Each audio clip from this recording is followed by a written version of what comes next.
한국도 금리 인상 언제쯤 할까요? 장담 못 드립니다, 이건. 요 부분에 대해서는 많은 분들이 질문을 하셨고 장담을 못 드리는데, 장담 못 드리는 이유가 한은이 굉장히 정부랑 독립이 되어 있지 못하다. 그리고 정부가 한은에 영향을 굉장히 많이 주고 있다. 대표적인 예시로요. 한은에서 3.75 올리고 4% 올리고 이래도 정부가 지금 예대금리를 계속 억누르고 있기 때문에 사실상 지금 기준금리 인상이 효과가 없어요. 효과는 있죠, 당연히. 올리면은 그래도 따라 올라갈 수밖에 없는데 이번에 금리 올렸죠, 3.5로. 근데 금리는 오히려 떨어졌어요. 이게 지금 엄청난 문제예요. 그래서 이번에 물가 오히려 5.2%로 올랐죠. 요거를 진짜 심각하게 생각한다면, 그 다음에 근원물가도 5%로 올랐죠. 요거를 진짜 심각하게 생각한다면은 정부는 둘째치고 하나는 계속 올려야 돼요. 예대금리 떨어져? 정부에서 막 눌러? 그러면은 안 되는데? 나라 망하는데? 라고 하면서 계속 올려야 돼요. 그래서 상식적이라면 우리나라 기준금리는 4에서 4.5%는 나와줘야 된다. 물가 잡기 위해서는. 못해도예요, 못해도. 그래도 실질금리 마이너스예요. 그돈 물가가 5%인데. 근데 비상식적으로 언젠간 잡히겠지. 문제 안 크니까. 안 터지니까. 이런 생각이라면은 계속 안 올리고 버틸 수도 있겠죠. 그런데 하나 보셔야 될 게 환율이 다시 튀고 있습니다. 물론 떨어진 거에 비하면 찔끔 오르긴 했죠. 떨어진 거에 비하면 찔끔 오르긴 했는데 이게 다시 올라가고 있어요. 근데 늘 말씀드리지만 환율에 대해서는 지금 떨어졌던 게 이상할 만큼 너무나도 악재가 많다. 자, 그런 이야기를 해요. 미국에서 금리 인상 속도 조절을 한다. 즉, 이거 자체가 달러 가치가 떨어진다. 심지어는 미국에서는 속도 조절을 하고 있는데 유럽에서는 빠르게 올린다. 그러니까 유럽 대비로 미국의 달러 가치가 떨어질 것이기 때문에 환율이 떨어질 것이다. 이런 말도 안 되는 이야기가 어딨냐. 미국에서는 속도 조절하고 유럽에서는 많이 올리는데 우리나라는 더 속도 조절하고 있어요. 그러면은 우리나라 입장에서는 달러는 강달러 되고 유로는 킹 유로 되는 거지. 왜 유럽 가치에 대비해서 달러 가치가 떨어지는 걸 들이대고서 한국의 달러 가치가 떨어진다. 이런 식으로 말하고 있느냐. 그런데 여기서 이제 문제가 첫 번째, 환율이 작년 말 급락하기 시작했죠. 이때 차익 보고 빠지는 사람들 플러스 인근 중국이나 일본의 영향 플러스 정부의 외환 분출.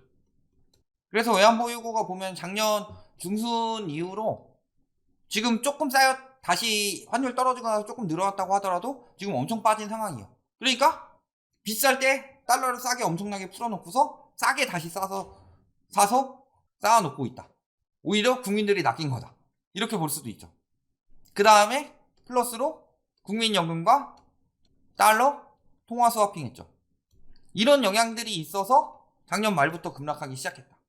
그러면서 환율이 떨어지네. 그러니까 환차익 플러스 투자 차익까지 같이 보기 위해서 외국인 수요들이 들어왔죠. 그래서 초창기에는 채권으로 들어왔다가 채권 금리 떨어지고 레고랜드 사태 터지고 그러면서 주식으로 이동하고 있죠. 이게 엄청나게 많이 들어왔다. 그런데 악재들만 보면 어때요? 첫 번째, 무역 적자. 무역 적자라는 이야기가 뭐예요? 무역에 대해서 열심히 필기하자. 무역을 적자. 죄송합니다. 무역 적자가 뭐예요? 수출해서 달러 번 거보다 수입해서 달러 쓴 게 더 많다는 소리죠. 그러면은 상식적으로 생각을 했을 때 우리 집이 있어요. 그러면 내가 500만 원을 벌었다고 칩시다. 근데 내가 벌어들인 것보다 쓰는데 600만 원을 썼어요. 그러면 이 집에서는 100만 원 적자죠. 그런 것처럼 달러 벌어들인 것보다 달러 쓴 게 더 많다는 거는 국가 전체적으로 달러가 외국으로 유출이 되었다는 소리죠. 달러가 유출이 돼요? 그러면은 한국에 있던 달러가 유출이 된다. 이게 무슨 소리예요? 한국 자체의 달러 총량이 줄어들었다. 즉 달러 공급 감소죠. 자, 공급이 감소됐다. 일단은 지금은 수요가 빠진 상황이기 때문에 환율이 떨어졌지만 지금 이제 다시 올라가는 이유는 수요가 회복되고 있다는 소리고 충분히 많이 떨어졌다는 소리고 달러 공급이 감소라는 거는 즉 상승 요인이죠. 요걸 보시면은 첫 번째 달러 가치 요인 무역 적자가 심하다. 두 번째는 역시나 한미 금리 차죠. 한미 금리 차만 보더라도 킹달러가 끝났다. 근데 원과 달러를 봤을 때는 상대적으로 달러가 더 강세가 될 만한 요인이다. 예를 들어서 80점 맞던 애가 있고 20점 맞는 애가 있어요. 얘가 쭉쭉 올라가다가 이제 90점까지는 쭉쭉 올라가다가 91점, 91.5점 이런 식으로 하고 있어요. 근데 얘는 25점까지밖에 안 올라갔다가 거기서 거의 멈춘 상황이에요. 그러면 점수 차이는 점점 벌어지죠. 근데 얘가 점수 많이 안 올라가니까 쟤랑 나랑 차이는 줄고 있다. 이딴 이야기를 하고 있는 건데 내 점수를 봐야지 얘 점수만 보고 있으면 어떡해요.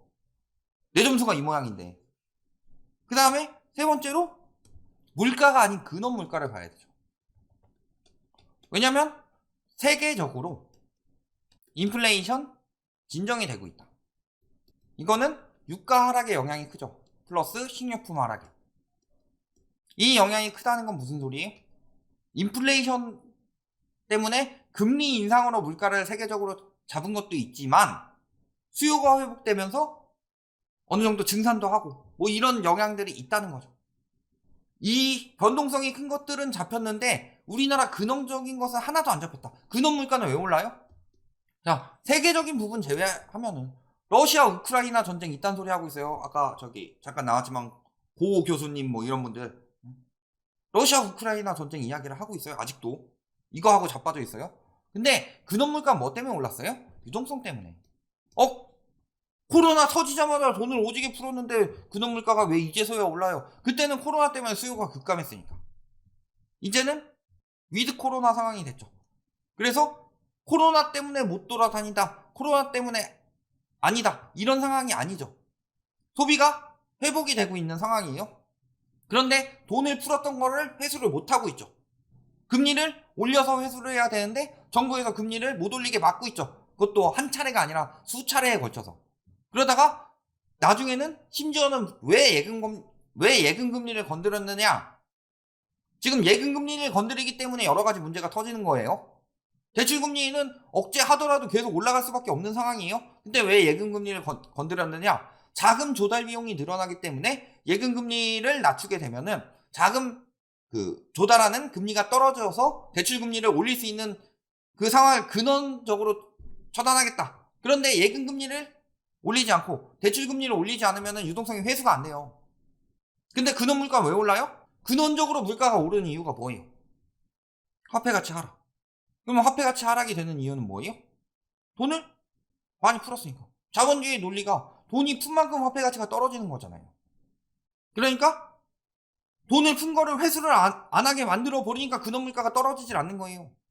그런데 물가 잡혔다고 좋아할 상황이 아닌데도 불구하고 물가 안정됐다. 미국 정도는 돼야지 물가가 안정됐다는 소리가 나오지. 근원 물가 떨어지고 그 다음에 물가도 뚝뚝 떨어지고 그럼에도 불구하고 디스인플레이션 이야기를 하더라도 2%가 될 때까지 긴축을 계속하겠다. 미국은 이런 소리를 하고 있는데 근데 이게 안 잡히고 있잖아요. 유동성 회수를 안 하도록 정부에서 근본적으로 막고 오히려 돈을 풀고 있잖아요. 그러니까 이게 금리 인상에 굉장히 압박을 주는 것 중에 또 하나다. 이런 것도 생각해 보세요. 금리 인상 당연히 해야지. 문제는 앞으로 올라갈 상황이 굉장히 크다는 소리예요. 거기에 가계부채도 지금 정리해야 되는데 가계부채 때문에 못 올리고 있는 거예요.